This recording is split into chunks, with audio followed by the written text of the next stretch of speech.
예레미야 27장 12절.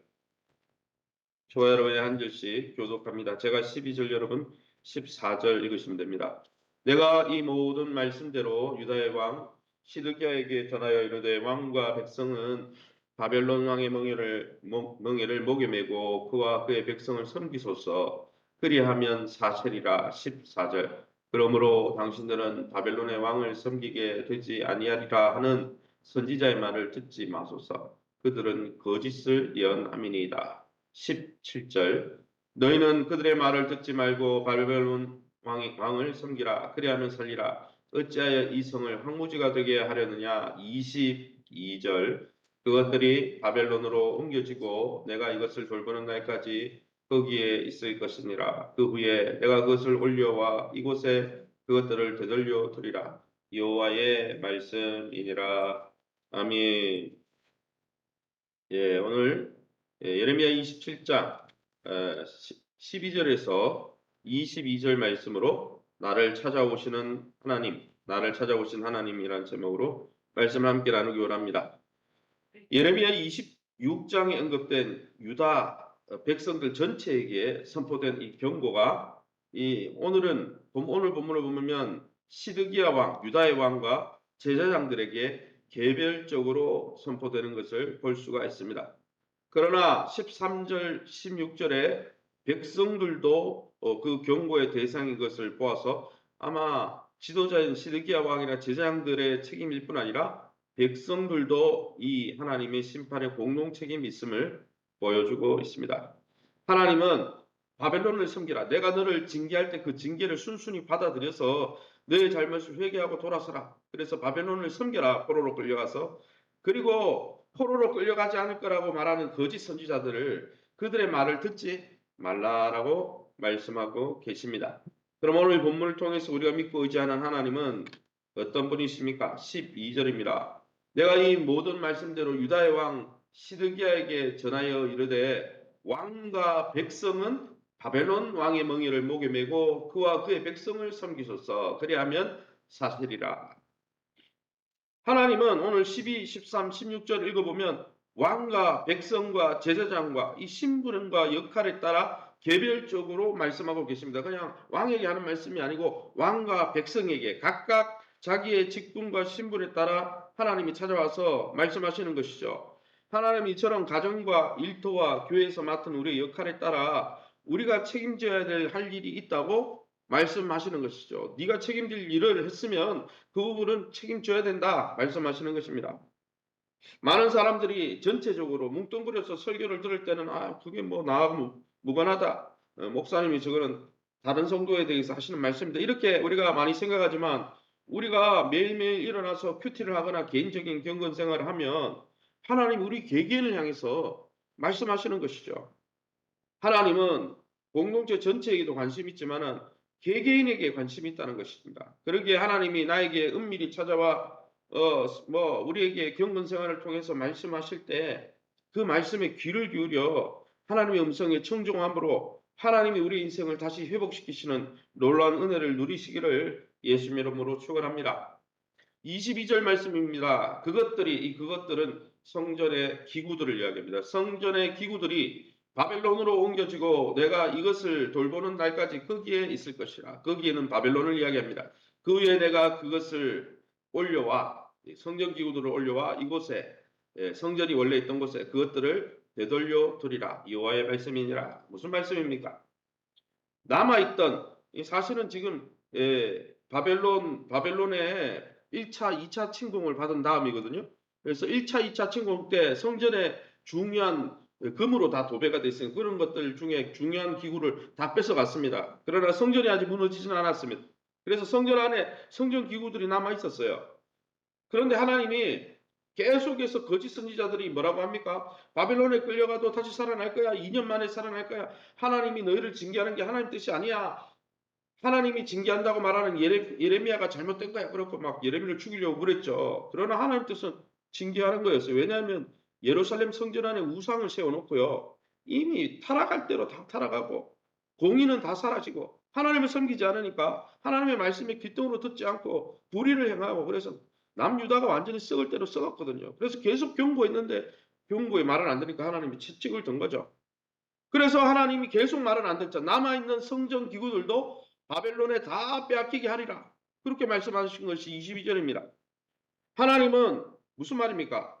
이스라엘 백성인 이런 생각했어요. 하나님 계신 성전은 원수에게 장악되지 않는다. 아무리 우리가 잘못을 해도 하나님 계신 성전은 무너지지 않는다. 이렇게 착각했는데 무슨 말입니까? 그 성전 안에 있는 기구가 다 빼앗아 간다는 것은 완전히 성전도 다 무너뜨려 버리는 거예요. 여러분 이것은 마치 구약의 엘리 제사장이 하나님을 섬기지도 않고 하나님을 제대로 예배도 하지 않고 자기 아들들이 아주 타락한 제사장 역할을 하고 있는데 책망하지도 않고 그렇게 됐을 때 법궤 이고 나갔는데 어떻게 됐습니까? 블레셋과 전투에서 법궤는 하나님을 상징하거든요. 법궤도 빼앗기고 전쟁에서도 졌어요. 여러분 하나님을 상징하는 심볼들이 있죠. 이거는 하나님이 나에게 준 징표다. 그러나 우리가 하나님의 뜻대로 살지 않으면 그 하나님의 심볼조차도 하나님은 다 깨뜨려 버린다는 거예요. 여러분 형식적인 종교로 몰락할 가능성이 있는 그러한 성전의 기구마저 바벨론에 다 가져가게 만드셨다는 거예요. 그렇게 살아가는 성도 여러분, 예배의 감격을 잃어버리고 예배의 껍데기만 붙들고 있는데 내가 예배를 하나님을 사랑하는 삶의 예배를 드리지 못하고 진짜 예배 중에도 하나님을 사랑해서 하나님의 말씀에 귀를 기울이지 못하고 그냥 예배를 그냥 몸만 찬송하고 있는데 하나님과 내 사이는 아무 문제가 없다. 문제가 없다고 생각하는 그게 문제인 거예요. 그러기에 사랑하는 성도 여러분, 우리가 종교적인 행위를 하고 있기 때문에 하나님과 관계가 문제 없다고 생각하지 말고 날마다 우리에게 말씀의 호신경, 말씀의 그 거울을 통해서 나의 자신의 삶을 비춰보면서 내가 정말 왕이신 하나님을 존중하고 있는지 사무엘상 2장 30절 하반절에 내가 나를 존중히 여기고 나를 경외하는 자를 내가 높여주고 나를 경멸하는 자는 내가 경멸하겠다 그랬잖아요. 엘리 제사장은 하나님 경멸하다가 그 가문이 여러분 완전히 폐가 망신했지만은 하나님을 예배했던 어린 사무엘은 하나님이 그를 사용하죠. 한나의 기도와 그의 하나님을 경외하는 그들은 하나님이 높이셨죠. 그러기에 저와 여러분이 하나님을 참으로 예배하는 참 예배를 회복함으로 하나님을 사랑하는 그 사랑을 회복함으로 하나님과의 관계가 회복되시기를 예수님 이름으로 축원합니다. 그러면 우리에게 주시는 교훈이 뭡니까? 17절입니다. 너희는 그들의 말을 듣지 말고 바벨론 왕을 섬기라. 그리하면 살리라. 어찌하여 이 성을 황무지가 되게 하렸냐. 예. 17절에 너희는 그들의 말을 듣지 말고 거짓 선지자들의 말을 듣지 말라는 거죠. 예레미야는 왕과 제사장들과 백성들에게 바벨론의 포로로 끌려가서 하나님의 징계를 받는 게 그게 살 길이다 외쳤습니다. 사랑하는 성도 여러분, 자존심을 내세워 주저하고 있습니까? 하나님이 때론 나와 우리 가족과 우리 공동체가 우리를 영적으로 살리기 위해서 하나님의 뜻에 따라 우리에게 고난을 주실 때 그 고난의 환경에 항복하시기 바랍니다. 하나님이 징계하실 때 그 징계에 항복하시기 바랍니다. 하나님은 때로 말씀을 통해 우리의 처한 환경을 통해 우리를 다시 새롭게 하시고 우리를 회복시키길 원하신다는 거예요. 하나님 왜 징계하십니까? 왜 바벨론 포로로 끌려가게 하십니까? 하나님과 이스라엘 백성의 관계를 회복시켜서 진짜 하나님 나라 백성의 복을 누리게 하시려고 하나님과의 관계를 회복하라는 거예요. 그러기에 저와 여러분이 고난이 임할 때 그 고난의 영적 원인을 발견하고 하나님과의 관계를 회복하시기를 예수님 이름으로 축원합니다. 마지막 14절입니다.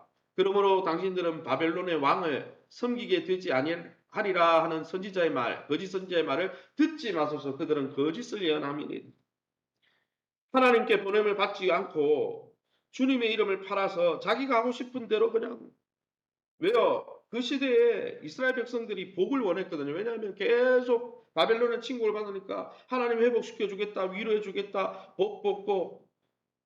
많은 사람들이 복을 원하니까 거짓 선지자들은 하나님이 심판한다고 하는데 예레미야 선지자를 통해서 심판은 고사하고 복 괜찮다. 암이 말기가 됐는데 괜찮다. 감기다 이거는 괜찮다. 병원에 가서 수술 안 해도 된다. 아니죠. 영적으로 암 말기면은 하나님 앞에 가가지고 수술대에 올라가가지고 수술해야죠. 하나님이 영적인 여러분 병이 걸려서 우리에게 책망하시고 경고하시면 그걸 경고를 받아야지 왜 축복의 말씀을 주지 않느냐 이래 말하면 안 되는 거예요. 여러분 하나님의 말씀 있는 그대로를 믿지 않거나 성경 전체를 살피지 않고 부분적으로 본문을 왜곡시켜서 그게 복이다. 그래서 본문의 요지에서 벗어난 설교나 강의나 성경 공부 조심하시기 바랍니다. 신천지들의 특징이 뭐예요? 이단들의 특징. 한 구절 딱 뽑아서 신구약을 연결해가지고 짝구적이다 그러고 본문의 문맥은 보지 않고. 그래서 여러분 본문의 문맥 우리가 수능 시험을 칠 때도 지문을 다 읽고 지문이 뭘 이야기하는지 그걸 파악하고 다음 중 이 위에 본문의 주제는 무엇입니까? 그러면은 그 지문을 다 읽고 지문 전체를 파악하고 주제를 선택해야 답이 정답이 맞는 거예요. 성경도요, 딱 주제가 있는 거예요. 성경도 하나님이 말씀하고 싶은 게 있는 거예요. 그거를 찾아가지고 내 삶에 적용해야지. 아버지가 방에 들어가신다. 성경에 이렇게 기록되어 있는데 예를 들면 그걸 아버지 가방에 들어가신다 읽고는 그렇게 해석하고 그렇게 적용하면 그건 거짓 선지자를 쫓는 거예요.